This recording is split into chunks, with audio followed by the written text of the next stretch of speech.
Oh, I hope that worked. I don't Looks know. like it's live. So I think let's we're ask live. the folks in the chat. Are we live? Are we live or is this Memorex? Good evening, y'all. Let's see. They're taking their time. Yeah, there we go. There we go. Hello. Nope. K-Toads is tripping the ham alert. Well, I guess we're live. That? It says we're live. We're live. Ooh, we're live. Yay, it worked. I mean, hey, Cape Cod. I might have had to get Chuck in here to show me how to do that. I don't know. Yeah, there's a bunch of racket upstairs right now. I don't wonder what they're doing. Uh-oh. Is that them college kids that hang out at your house? I don't know. I have no idea who's up there right now. Your daughter comes home and says, I need laundry done? Well, she hasn't come home because we had the COVID run through the house, right? Oh, okay. And so she wanted to come home this weekend, and I'm like, look, and I mean, unless you're going to wear your gas mask the whole time, I wouldn't do it. You know, so it's just you and the old lady, and my youngest daughter. Oh, the youngest is still there. Okay. Yeah, and so and the dog, and so it was just us for the last, I don't know, week and a half or something like that. And you said the old lady got the cooties from you, and what about the kid? Did she get it too? She did, and I think that I was the first one to catch it. Patient zero. Yeah, and it was funny because my wife's like, "You did this because you weren't careful." I mean, she was obviously kidding, but like we do that. But I was like, "You took me to a disease-ridden place." And we went to Florida. Speaking of disease-ridden places, and well, there you go. And that's right. But I was like, I'm probably pretty lucky because, you have COVID, you have the monkeypox, and then you have brain amoebas down there. And right. I'd probably take the COVID over the monkeypox and the brain amoebas. The monkeypox, I don't know. I ain't got no idea about that. The brain amoeba, though, that one scares the crap out of me. Yeah, for sure. Brain amoeba, because it's like, and I found out that it's in the lakes and rivers in Alabama. Is it? Yeah, it is. And apparently you can get the brain amoeba from jumping in bodies of water without plugging your nose up where water shoots up your you say it goes. Yeah, it's right up there. It's scary, man. I mean, it definitely is. And I guess it's hard to detect or something. Now, me and the kid, when we were out on the boat, both of us, I hate water going in my nose. Hate it. So if I jump in, I'm holding my nose. She does too. So like this. Yes. Yeah. I'll go in forward. I don't care, but I ain't jumping in cannonball style without. See, I'm doing a Nestle plunge right off the boat. Right. Just blow air at your nose when you go in. Right. It's because it's up there and I come up like I'm getting waterboarded. I mean, if the man ever waterboarded me, I'd give it up right away. Yes, I know Ape's real name, and here's his house, and I don't care. I quit. There's no need to just put the water down. There's no need to even start. Put the water down and back away. I'll tell you whatever you want to know. And yes, I know who was on the grassy knoll. Well, like I've seen videos where you have like these hardened dudes, and they're like, "Ain't no waterboarding going to bother them," and they put them down, and within seconds, they're crying for mom and stuff like that. Yeah, I would never want to do that. I can't jump into water without gagging. So if anybody's acting like they're gonna waterboard me, I'll give it up. Here's my wallet. Here's the PIN code. I don't care, man. You can have it all. I'll give you the PIN code. Right, you can have my cell phone. It's still under contract, man. To take it, please. Well, like if somebody wants to get me, look. Let me help you get somebody else, and we'll call it even. There you go. That's right. I'll be your. I'll pimp somebody for you or something. Right. I don't know. I'll be your retrieval expert. Right. Well, this is I have a channel member tonight. I have a new channel member. Phil Muth joined right before the show. Philip. So thank you, Philip. I appreciate that. He's a good guy. And Andy, the other Andy, is also a channel member, and he has been for a 3 weeks at least. Are you which is the other Andy? There's like 3 Andys, right? Not Andy Cowley. Andy AA0 AM or something like that. Yeah, AA0OAM. Zero, I don't know. Yeah. Yeah, I got something I got to ship to him. He was talking about this Zygu amp that I have sitting here. And so I said I would send it to him. It's that red one. The red one? Yeah. Is that the one that kind of gets hot and makes the lights dim, or? I only used it a little bit, and I told him, I said, look, man, I don't use this because when I would use it, my SWR would bounce around on my SWR meter, and it says not to use it with a tuner.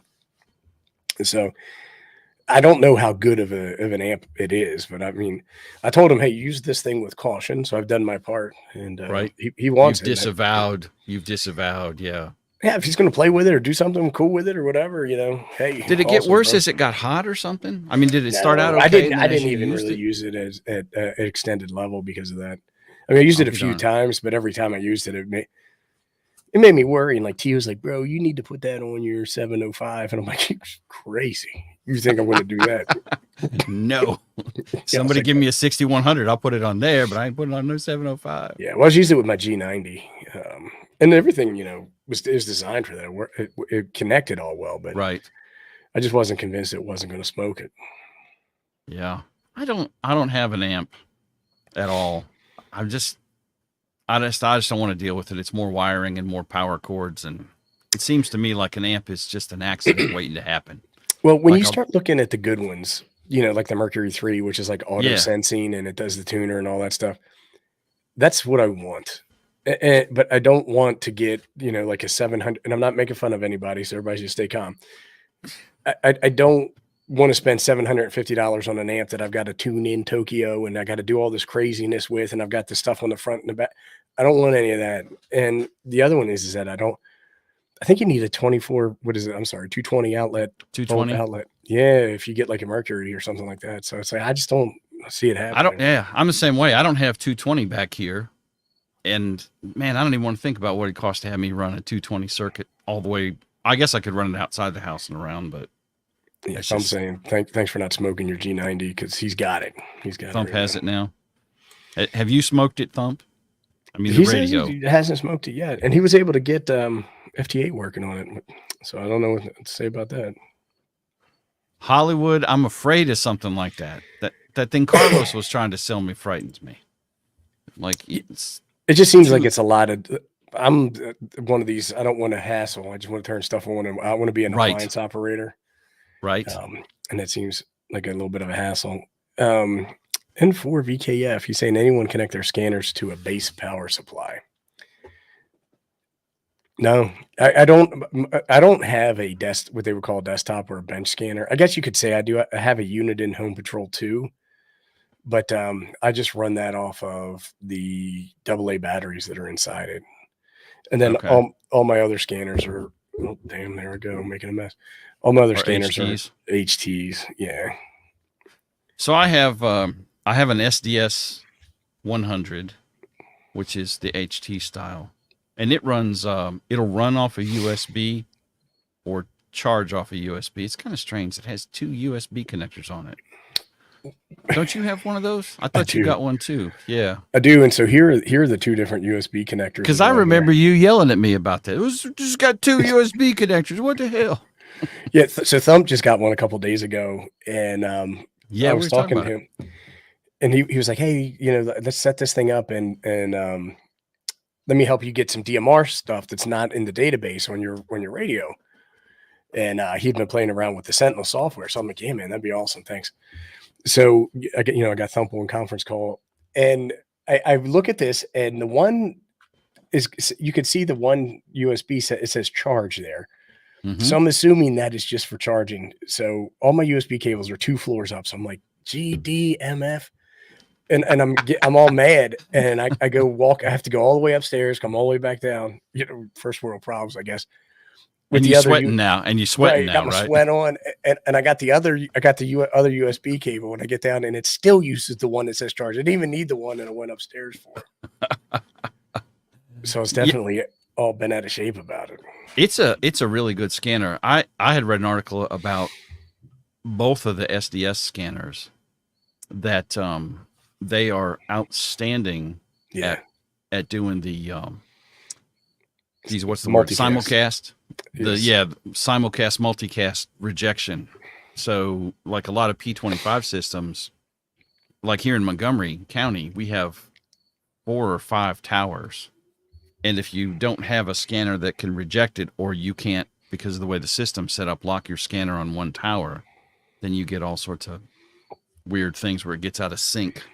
Yeah, it can be a problem for you. Right. So Lon was asking a question. You want to jump on that? Have Lon hold on a second there. Hold on a second, Lon. We got an answer. We love you, but there was one thing I was looking at right before we, and now obviously I'll never be able to find it. Let me see if I can find this. I had a map of. I'm so bent out of shape. I had a simulcast map that I wanted to show. Oh, cool. Yeah, so you could see exactly what you were talking about there. But well, while you're looking for that, go ahead, keep looking. Now do your thing. So an RTL SDR will work as a scanner. I got it.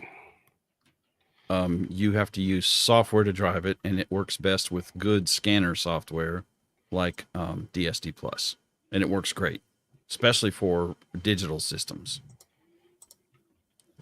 Are you gonna?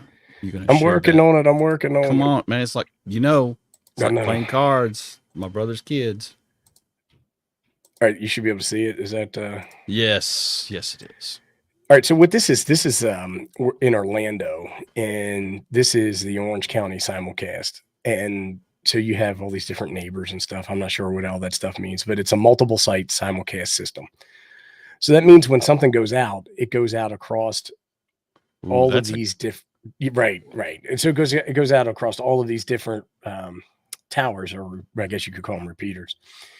And if you're in, like, say you're down here in Pinehurst, you could pick up 2 or 3 of these at the same time, and then you could get over modulation. You could have trouble with your scanner knowing which frequency to lock on. So what the simulcast does is it finds the strongest, and then my understanding is it finds the strongest and rejects the weakest. So that way you're only picking up one of these at a time, and you're not kind of like Sparta. Yeah, that way you're not causing yourself problems. Just rejects them. Yes, and the SDS ones are supposed to be the best at doing that sort of thing. Now, I've got an older unit in here. What is this? A 996P2 Trunk Tracker 5. Mm-hmm. And the way Montgomery's system is set up, I just change to a specific tower, and that generally gets me most everything. I think it kind of filters out a lot of the city channels, which I don't care about anyway, since I live in the county. Well, the SDSs, they have a zip code feature where you can type in your zip code, and then it loads portions of the database into your scanning list. Mm-hmm. And then you can go into your service types and say, okay, I want to listen to police. I don't want to listen to schools, for example. And you can pick all the stuff that you want to listen to. And I was doing that. I just actually got the key for a DMR. I got the DMR key for that. Yep. And installing that was an adventure. And thankfully, Thump had installed his the day before, because he's like, oh, you need your serial number. But to get your alleged serial number, you have to take your battery off. But you also need something called a ESN. I don't know, your electronic serial number, which is different than the serial number on the sticker. Yeah.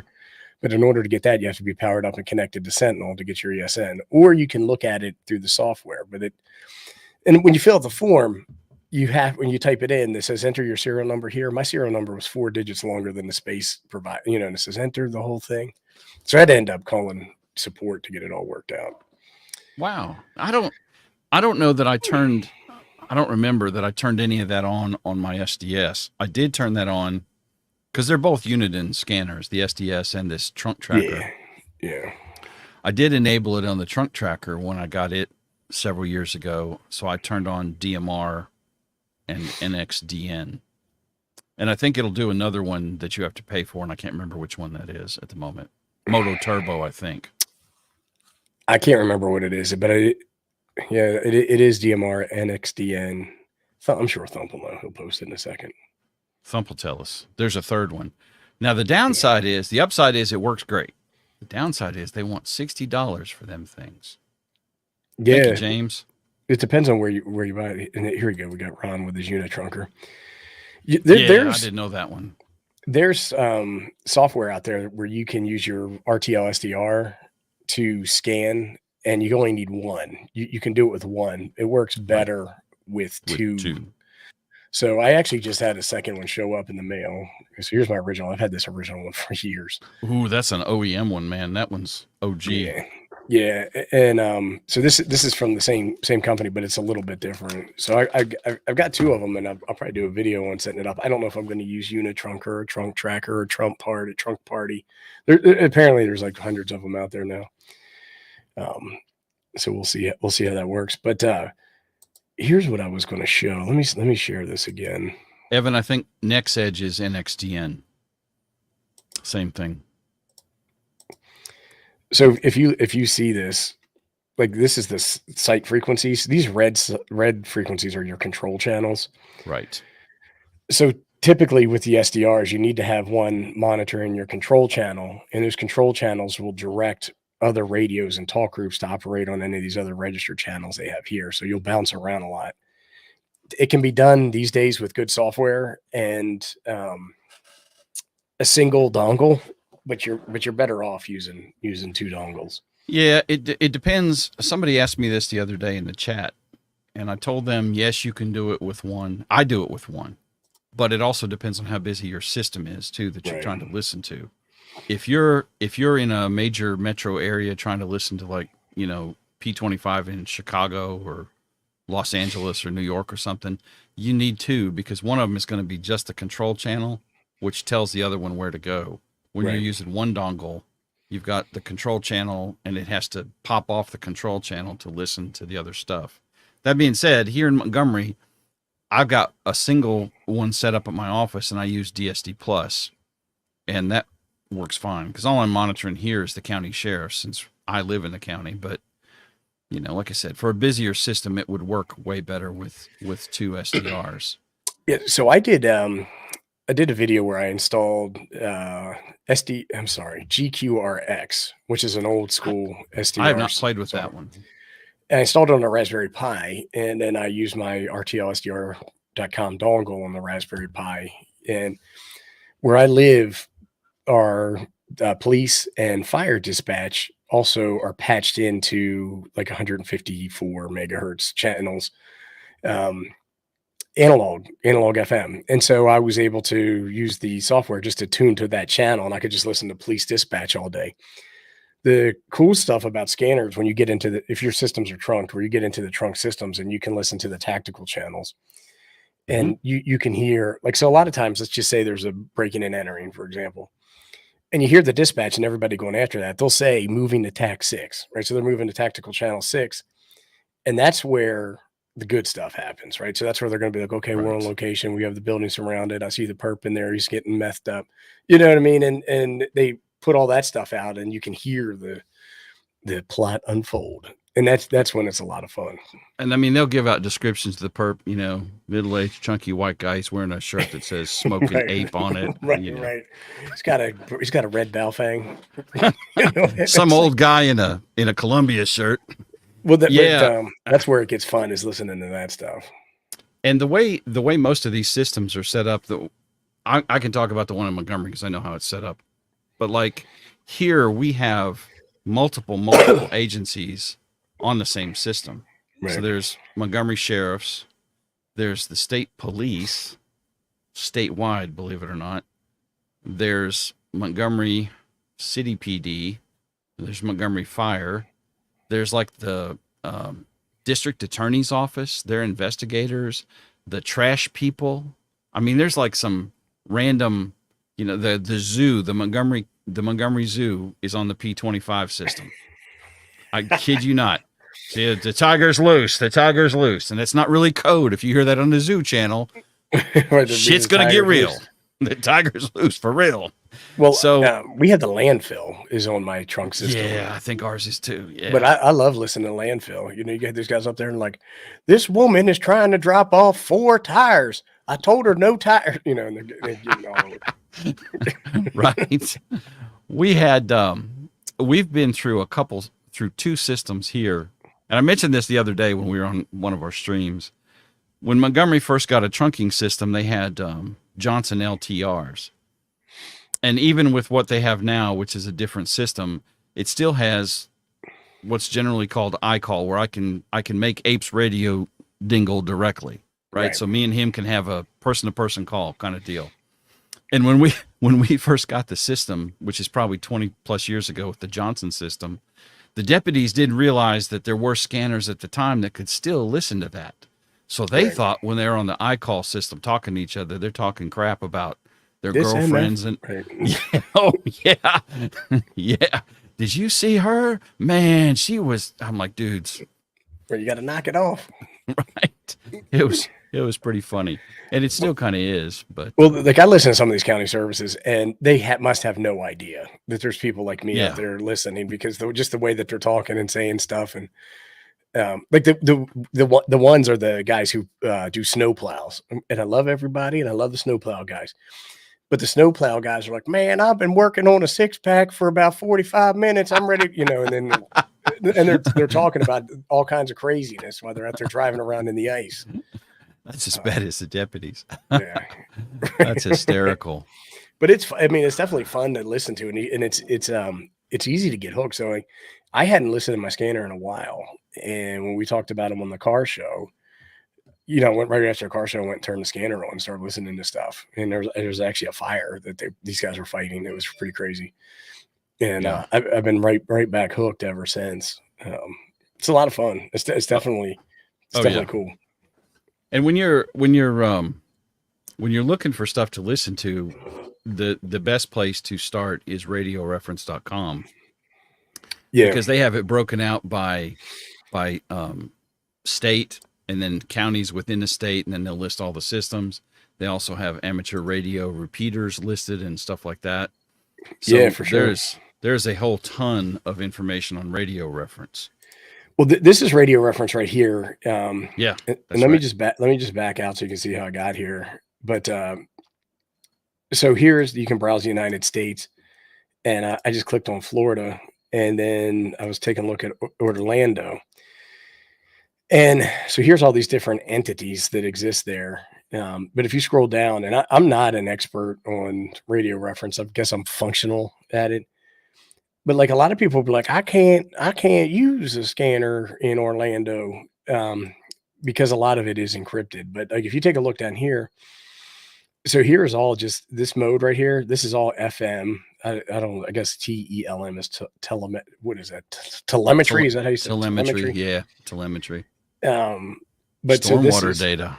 Ooh. Yeah, these are all the frequencies, and you can actually listen to all these frequencies on a Baofeng. Not that I advocate Baofeng for scanning. We got a video on that. And this tells you the type. And so this says it's a B and an M, right? So it's base station or mobile is how you would listen to this. But here are the different alpha tags. Here are the PL tones. And this would be a description. So like you have the county medical coordination, EMS to Arnold Palmer Hospital. So if you live near one of these hospitals, for example, you could monitor, like if you were near Health Central, you could monitor this frequency and you would hear traffic coming in and out of that hospital. Here's all the different public county schools. I don't know how much fun you're going to have listening to that, but it's the same thing. This type is repeater and mobile. And it's all FM. Here's FM narrow, but they're the frequencies. It's wide open. Here's the county search and rescue team, all FM, open free. These are standard frequencies. These aren't in the 800 megahertz range by any stretch of imagination. So like down here, this is where emergency ops, that frequency, you're going to need a shortwave or HF radio to hear that. And same with Red Cross. But again, like when those hurricanes come through and stuff, this is probably pretty cool stuff to monitor. But all of this, and here's where you get into 800 megahertz. So this is where you're going to need some specialized equipment, but it's still just FM. Yeah. Public works, emergency ops. Now, a lot of things, this is all FM too. Yeah. No, it varies from system to system and county to county. There's a lot of stuff. Apparently, Orange County is mostly in the clear on FM. But well, here's their sites. So here's all the different. Okay. So it looks like the system name is Orange County, and then here are each one of the sites and your control channels and everything. Mm-hmm. I was taking a look at this. So this D is digital and E is encrypted. So all of this is encrypted. And so you will not be able to scan them. Right. And why don't you explain real quick decode versus decrypt? Because that's where everybody gets tangled up. Sure. So what he's showing there, that says DE, which is, what did you say? That means encrypted, right? Yeah, digital and encrypted. Digital and encrypted. So here in Montgomery, they're using the P25 system, the city and the county. The encoding is P25, and that does not mean it's encrypted. That just is how it's encoded. It's P25. So if you have a scanner that will do P25, if you have the trunk program that Ron mentioned, I can't remember the name, SDR trunk, or DSD plus, any of those will decode digital voice modes. And like DSD plus will decode Fusion, D-Star, DMR, NXDN, P25, and probably 20 other modes I can't remember. So that's decoding. Decrypting means the traffic is encrypted, and you can't monitor it without the encryption key, which costs a ton of money. So like Montgomery City Fire Department is 100% encrypted. Montgomery County Fire Departments, all 8 of them, are on P25, but they're not encrypted. Montgomery City Police have a simulcast FM channel as well as a P25 channel for their dispatch, and that is not encrypted either. So decoding is just decoding the mode, and then decrypting is decrypting actual. It's internet cat again. Decrypting is decrypting actual encryption. And so like Montgomery uses 512-bit AES or something like that. And when I was in the fire department here, I was in the county fire department, but as the chief, I had a radio that would let me talk to Montgomery. But to get that radio programmed, I had to get a letter from the fire chief in the city to authorize that. So they won't give that out to anybody. Yeah, even if you have the key, decrypting is illegal, and you can get in a little bit of trouble for that. So here, this one is mode D. So this is just digital. So that means that you need to decode it. The DE means you need to decrypt it. So there are some stuff here in Orange County that you could listen to with you would need a trunking scanner capable of digital decoding. So there is stuff there, but it looked like a lot of the good stuff. Like here you go, District Police. This is encrypted too, so you kind of miss out on the good stuff there. But you know, there still looks like there's plenty of scanning to do there. Plus, then you also have like the foamers, right? Like the train people like to go out there and look at the trains all day.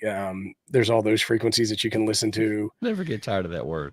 Right. And then you have the ham people that you can listen to. There's tons of stuff. Like it's I don't know where the misconception comes from, because like on a couple of videos I did with scanners, a lot of people were like, can't do it here. Can't, you know, it's all encrypted. And the thing is that I never have seen that. I'm not saying it doesn't exist, but I've never seen a location where every single thing, like somebody was saying about the UK, they're like, can't do it here in the UK. Scanning's huge in the UK. No, they're not listening to the cops, but they're listening to this other stuff. Right. So, and whether stuff is digital or analog, just kind of depends on the jurisdiction. Yeah. There are tons of cities that still are using 100% analog dispatch for fire and police and EMS. Mm-hmm. And EMS here in Montgomery was on NXDN for a long time, and they've gone to no, they're still on NXDN and UHF. They kind of flip back and forth. They can't make up their mind. But I've had tons of alleged first responders contact me and ask me to help them program their Balfangs, because where they live, they say that, you know, they're my battalion officer or whatever won't give me a real radio, so I bought a Balfang, but I want to be able to listen. Can you help me program it so I can? And you know, unfortunately, I have no way to know if the guy's legit or if he's crazy or, you know, any of that kind of stuff. And I'm like, look, I can't. I'm not. Sorry, bro. Good for you. There's a lot of that kind of foolishness in the volunteer fire business. Yeah. Well, the thing is that you have all the whackers, right? Oh yeah. You know, and that's the guy who wants to pretend that he is in the police and fire department and a member of the FBI. And no offense to anybody in the chat who's a whacker, we love you, you know, but that's, you know, wearing the vests and the tinted glasses, and like I do in my picture, you know, all the antennas on their car, and then they drive up into the middle of live action of a scene, and they want to involve themselves in that. It's just we actually had some of that here. We had a local ham who was not in a fire department, right, but he programmed his radio to be on the frequency for that fire department, and he was directing traffic and telling fire units where to go. And, you know, he knew enough of the lingo to sound like he knew what he was talking about on the radio. They figured that out. I think that guy's, I don't know where he is. We haven't seen him in a while. Well, I mean, the thing is that, but he was a whacker, was my point. I mean, it's awesome that, you know, they got a nice flashlight and all that stuff, but it's they cool learned that from your channel. Right. The people want to get involved and they want to help and all that, but there's a right and a wrong way to do it. Right. You know, and I'm not making fun of anybody, but even if you are a whacker, we love you, like Abe said. I mean, we talked to Thump, you know, and he's a little strange. But but one of my buddies was getting that way, and I had to talk to him. You know what I mean? Like he had like a duty belt. He had, like I said, his Balfang on there. He had a scanner. He had a flashlight. I'm like, bro, you're scaring the women. You got to knock it off. The more stuff you put on your belt, the more scared the women will be. That's a fact. But the thing is like, you know, it is fun, right? Like when you like in my car, at one point I had 3 radios. I'm down to 1 right now, but I had 3 radios in there, and I was like, I can't have 3 radios. And you are married to a woman, so that's impressive. Yeah, and it's a Jeep. It's like it's technically like, hey, this is it's an off-road command post, right? This is right. This is off-roading adventure stuff here. Okay, this like when it hits the fan, you're going to be glad I got this. The 8 Mobile will be ready to go. Mobile Communications Center. Yeah, I was trying to get a radio in her SUV, and I was like, you know, we could put a radio. She's like, no. Yeah, mine gave me that. I got side eye. No, we're not doing that. We're not doing. But baby, your car's done paid off. I mean, it's okay. No. Right. You ever want to sleep in the house again? The answer is no. Now, when she's hanging out with the Real Housewives in Nebraska and they're drinking their wine, if something happens, like if they hear a siren, they'll call me. Hey, quick, turn the scanner on. What's going on? You know, because they want to know what's going on. But I'm like, oh, if I want to put the scanner in the car, all of a sudden I'm a weirdo. Right. Now, not in Alabama, and I can't speak for the other 49 states, but in some jurisdictions, it's illegal to have a scanner in your car. There is no law in Alabama that it's illegal to have a scanner in your car at all. And you should check your own state. Well, I've seen where they say that you can be a licensed ham and have one, but I'm not giving any legal advice. I have zero idea. Right. I just don't take it in the car. When I first got it and I didn't know any better, I was driving around listening to the scanner all the time, you know, showing up on the scene like a whacker, like, hey, there's a shooting in progress over here. No, I carry the scanner in the car. I've carried a scanner in the car forever.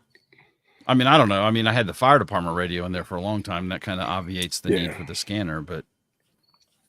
Well, I don't want to end up in the newspaper, right? Where they'll be like that guy. Right, local radio amateur with YouTube channel that has talked about preparedness in the past. You know what I mean? And like was found monitoring police. You know what I mean? He had camping equipment in the back of the car. You know, like it starts to turn into this big thing. That and the next thing you know, you'll be on CNN at the compound. Right, or at the Ape compound. Ape has a large following of right-wing extremist cult members on his channel. He was wearing camo cargo shorts, right? And so, like, the thing is, I don't want any hassle. So I don't have it going while I'm driving. Right. Although I got to tell you, man, like I do live by an area that is not exactly safe. And when I go to the liquor store, if I'm over there getting something to drink, I'll pull into the parking lot and just flip on the ham radio on full blast and just leave it on while I go in this, you know, because it sounds like a cop's radio squawking. So nobody will mess with my car. Yeah. Thump makes up a good point. Yes, sir. 20 years ago, they would give out patient information and all sorts of stuff over the air. Yes. Yeah, we're at Susie's house again. She's been taking the crack and she's running around naked in the front yard. Get the volunteer fire department over here. And I've done, speaking of wackadoos, there's T.O. Right. Now, he was complaining about the Kraft American cheese product, right? It's not really cheese. We all kind of agree with that. Mm-hmm. And he was saying how it was nutritiously void, but then at the same time, he will get a cheeseburger from a fast food place. And I don't believe that the fast food place is putting any quality cheese on those burgers. It's probably not even Wisconsin cheese food. Right. I mean, it could be like, Illinois cheese food or something. Yeah, so I was like, I don't know, Tio. You're not making a whole lot of sense to me. I'm going to say, and, I might go to foodie hell for this. American cheese is what belongs on burgers and on grilled cheese sandwiches.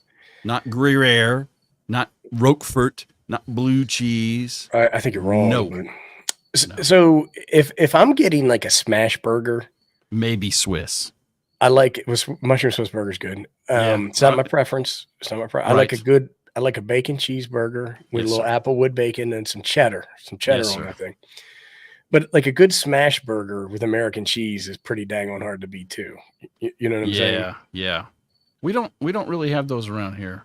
Nobody that serves Well, I'm just smash like I do them burgers. on my Blackstone griddle.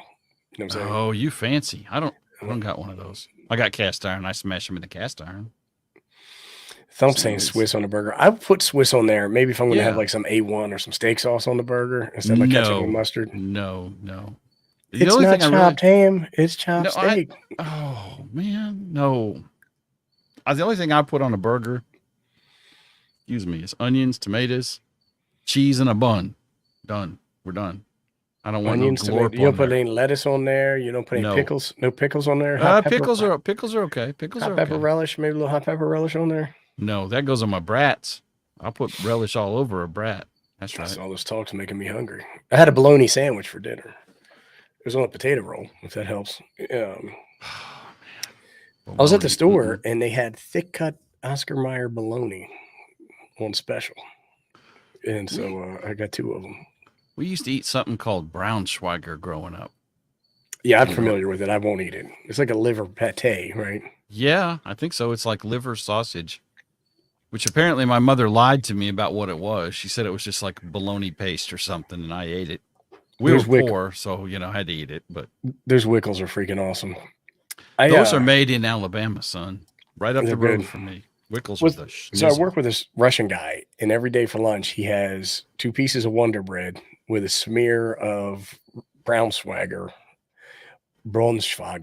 in it, and it's just a sandwich he has. But I'm like, look, man, anything you need to tell me before lunch. Don't be telling me after lunch when you got that Braunschweiger bread. Right. Don't be bringing your ass around here stinking it up. And now, up in Cincinnati, they have a weird sausage that only eat in Cincinnati called Geta. And it's I know what you're talking about. It's like a breakfast sausage with oats in it and a whole bunch of seasoning, and it's super rich. It's actually pretty good. Yeah, it's got everything but the oink in there. Pretty much.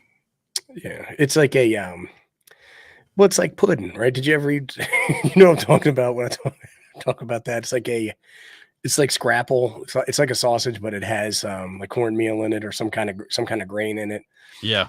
So that's what the Geta is like as well. We don't eat scrapple. We did not eat scrapple in Chicago.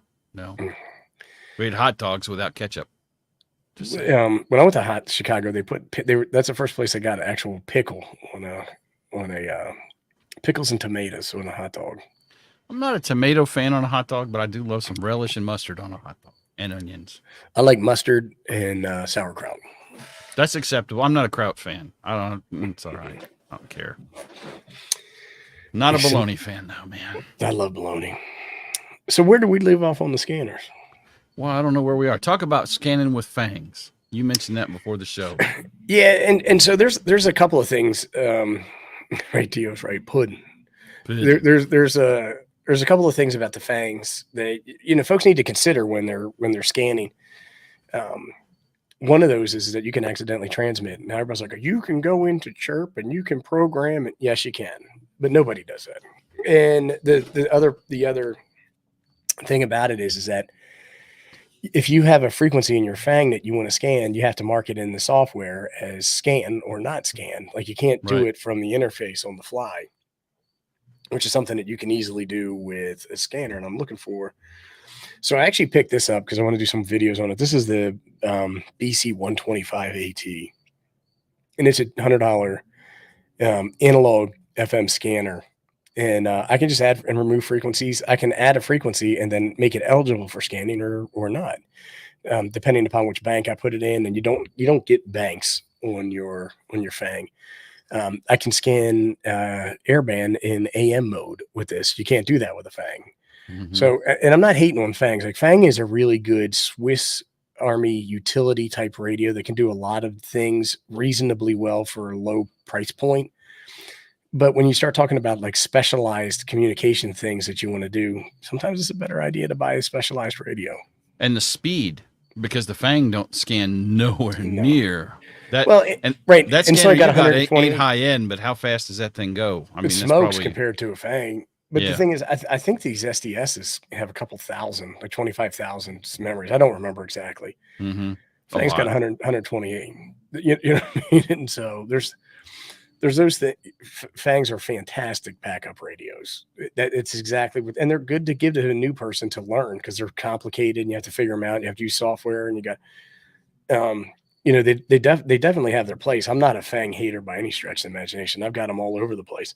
Yeah, we love some Fangs now. Yeah, Yeah, but it's just that if I'm going to scan, I'm going to use a scanner. I'm not going to use the well, Fang. I look at the Fang, the ability to scan the way I look at tools. Right, I can use a 1/2-inch ratchet to pound a nail in, and it will work, but it works a whole lot better with the right tool.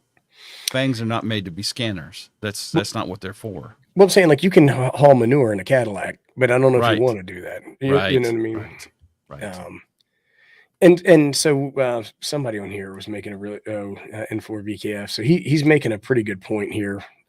He says great scanner for airband and railroad. I'm not sure which one he's talking about, but like for rail fans, they have 40 channels that they monitor, like the foamers, and program in a Fang and go stand on the side of the road and almost get run over and use your Fang. It works fine, and they're $30, right? So, right. That would also work for marine use because marine radio is all VHF analog. Yeah, I'm not 100% sure on the size. You can monitor marine. You can't broadcast marine on a Fang. You're getting a little bit of trouble for that. But yeah, I mean, there's a few of those specialized cases where they're like that. But if you want a general purpose scanner because you're going to get into scanning, I'm just think the Fang is going to be more aggravation than fun. Mm-hmm. And the software that comes with, so did that one that you've got, does that come with its own software? There is some software that you can buy. I can't remember the name of it that I'm going to do a video on. It's like $14 for the software. I believe that I downloaded. I install so much software I can never remember everything. I believe I did download software for this from Uniden that you can use, but I think that there's a $14, $15 program that you can buy that I can just import directly from Radio Reference, which is what I'd rather do. I use so I have 3 scanners here: the SDS 100, this Uniden 996 P2, which is also a digital scanner, and then an old Uniden 780, which is, well, it does trunking, but it does like ancient trunking that no one uses anymore around here. And the software I got is called ProScan, and it's purchased software. I think you can get a 30-day free trial, but you're going to have to buy it, and it's $50.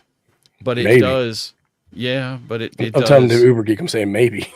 Oh, maybe. Yeah, there's a lot of software, but that's the one I use, and the beauty of that is the same thing. I can download out of the radio, modify it. You're saying?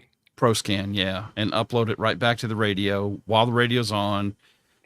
As far as my scanners here, I don't have to put them in some kind of weird mode. I can do it, without holding down buttons or anything like that. That may or may not be true for all of them. I don't know, but with ProScan, so like with the 996 and the 780, both of them, and I guess it does it with the SDS, but I've been using the Uniden software for that mostly. It gives you, I can run it as a web server, which Thump has it because he was playing with it the other night. Me and him were talking about it. Yeah, I was going to mention that to you. He was actually streaming the Utah, the Utah City, whatever it was. Yep, the Utah police or whatever, where he's at. Where he had the police on there. The police. And so you can run it as a web server. You can remote control it, obviously. That way, if you have admin privileges, or you can just let people listen to it. And it also lets you control the scanner from your computer screen. So if you're sitting here and the scanner's, out of arm's reach or something, you can drive the scanner completely from the computer interface on it. And it's really nice. One license, one software controls a whole ton of scanners. So it's not like I got to buy this for each scanner one time. And I have this whole 50, 60 scanners at least. Ron is saying, do all the new scanners have programmability from the computer? See, this answer would be binary if you said yes or no. So I'm going to say I'm taking the Fifth Amendment because I don't know. But what you can do is you can look up the scanner and see if it does have software or not. And one of the things I was going to talk about is that where you can buy a scanner. A lot of these places are really, really helpful if you call them up and you say, hey, this is what I'm looking to do. they'll make a pretty solid recommendation for you, and they want to help you. The problem is a lot of people buy scanners and they can't figure them out, and then they send them back. And when they send them back, like if I'm a small mom and pop shop, like I really like this company called Zip Scanner, and I think it's 3 guys that work there. Guys have been working there for, I don't know, 35 years. They're also a little bit of a pain in the ass. I'll tell you why. Because when I bought my scanner from them, they called me instead of shipping it out because they wanted to make sure that I didn't want it programmed. Now, the reason they do that is because people get them, they can't figure out how to program them, they send them back, and they have to eat the packaging cost, right? Where somebody's ripped the package open and sent everything back but the USB cable. And now the small mom and pop shop's taking a loss because somebody else didn't read the instruction manual. So what I would say is that you can go to like Scanner Masters, or you can go to Zip Scanner, and they'll program it for you. So that way you can just get it, turn it on, and you're listening to live action. There's Scanner Master. Let me get this off of here. And these guys are great. Yeah, all of them are really good. Yeah. But Sig, when I bought this scanner, this 125 AT, I bought an open box one off of Amazon, and I got it for $83, $84. I'd have to go check the receipt. I can't remember now. It normally sells for $105, so I got $20 off because somebody bought it and sent it back, most likely because they didn't know how to program it. I just did a factory reset on it. It works great. Yeah. And so like here, and I'm sure ZipScan has the exact same thing. So this is for the 996 P2. If you decide to buy one of these, I would highly recommend that you let them program it unless you feel really super confident. Because I understand some of y'all get frustrated. You know, this is like DMR programming. It's not rocket science, but it's worse if you ask me. It's worse than DMR. Oh man, I don't know. It can be. P25 is a little bit of a pain in the butt. But so you can tell it, okay, I want one county. I'm going to want Montgomery County. Here's the software I want to use. Blah blah blah. There's all these options. And then like for these Uniden scanners, for these Uniden scanners, I can add on the DMR, the NXDN, or the Pro Voice upgrade.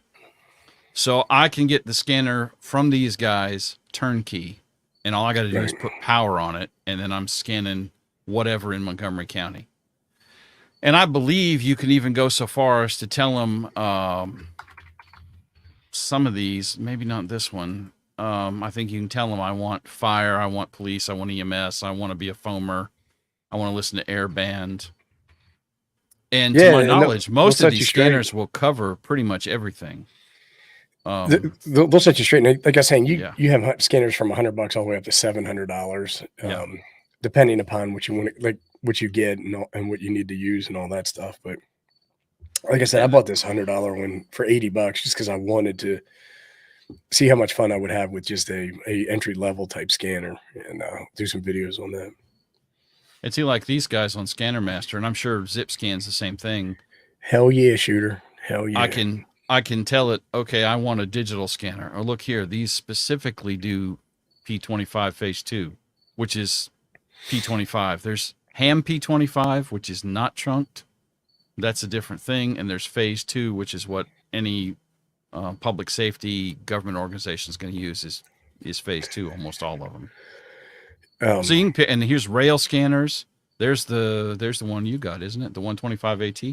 Yeah, and JamScan's asking what a foamer is, and that is an endearing term for a rail fan or somebody who's into trains and model trains.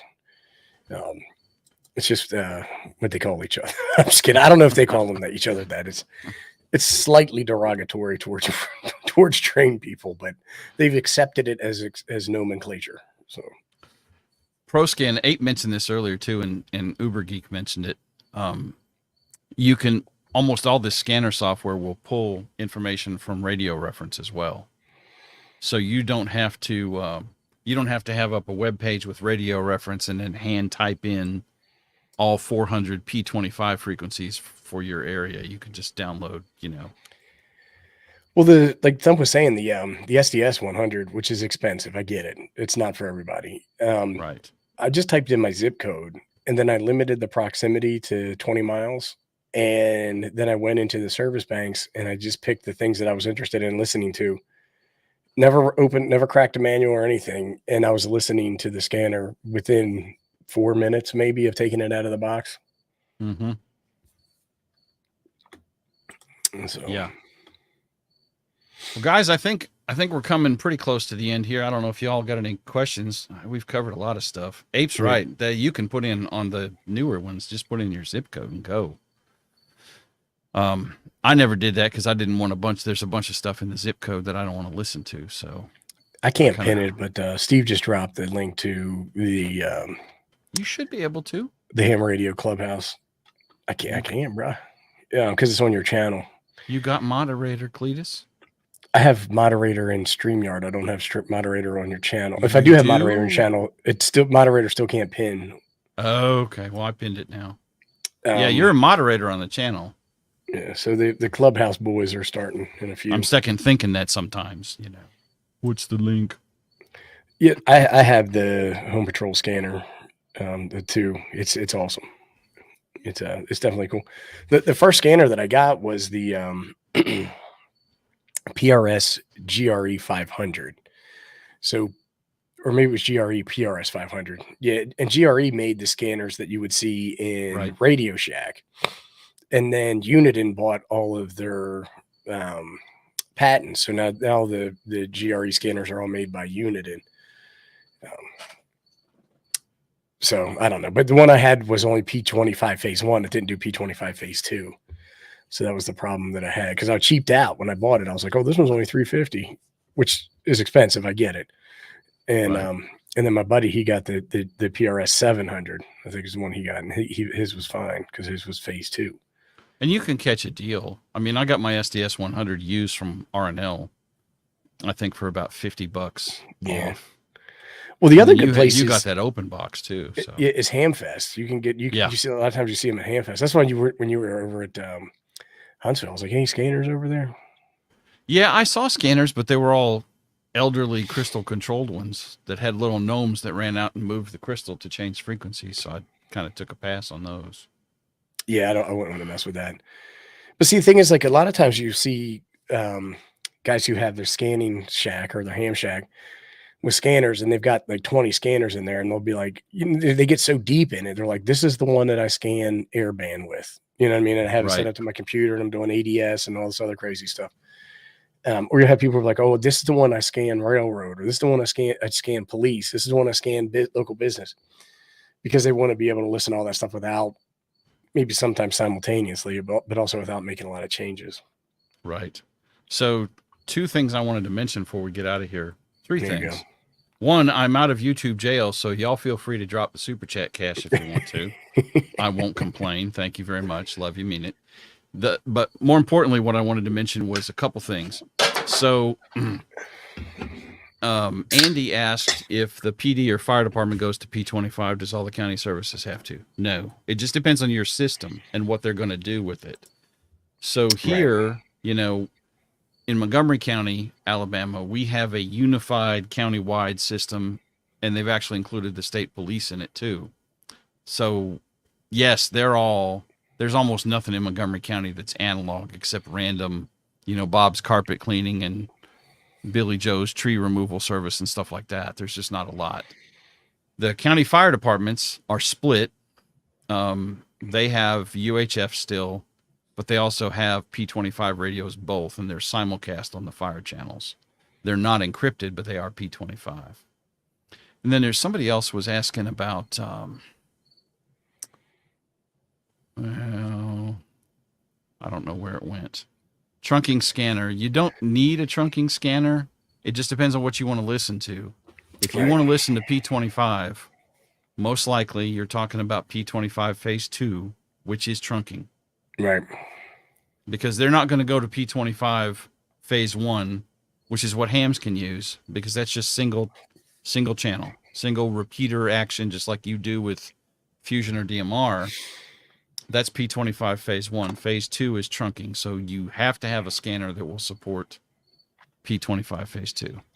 Yeah, and we're going to do more scanner content on this channel, my channel, and on the car channel. And the reason is we just were kind of casually talking about scanners on one of the weekend shows, and I got a couple messages like, hey, are you going to do scanning videos? Or And scanning is a lot of fun. I didn't realize that so many people who were in the ham radio were also into scanning and interested in it. So I was talking to Jim, and he was like, "Hey, let's do a live stream." All right, let's do it.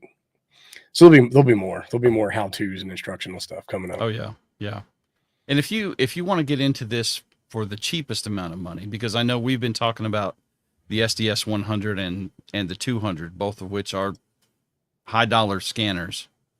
You can get DSD Plus software for free with limited functionality, and I think it's $25 for a lifetime license for it. For like Fastlane, is DSD Plus Fastlane is the DSD Plus Fastlane, yes. Google that. I'll try to remember to I'll put a link in the video description after the show. But that is $25-$30, and then you get you a $25 dongle, and that will open the door to digital, because that software and one dongle, you can now scan DMR, NXDN, D-Star Fusion, P25, P25 Phase 2, all that stuff for a $25 piece of software and a dongle. And if you get freaky, you can get 2 dongles, and your life will be even cooler. But yeah, that's the probably the least expensive way to get into it is with an SDR dongle. And it works well. It works that's what I use it at work.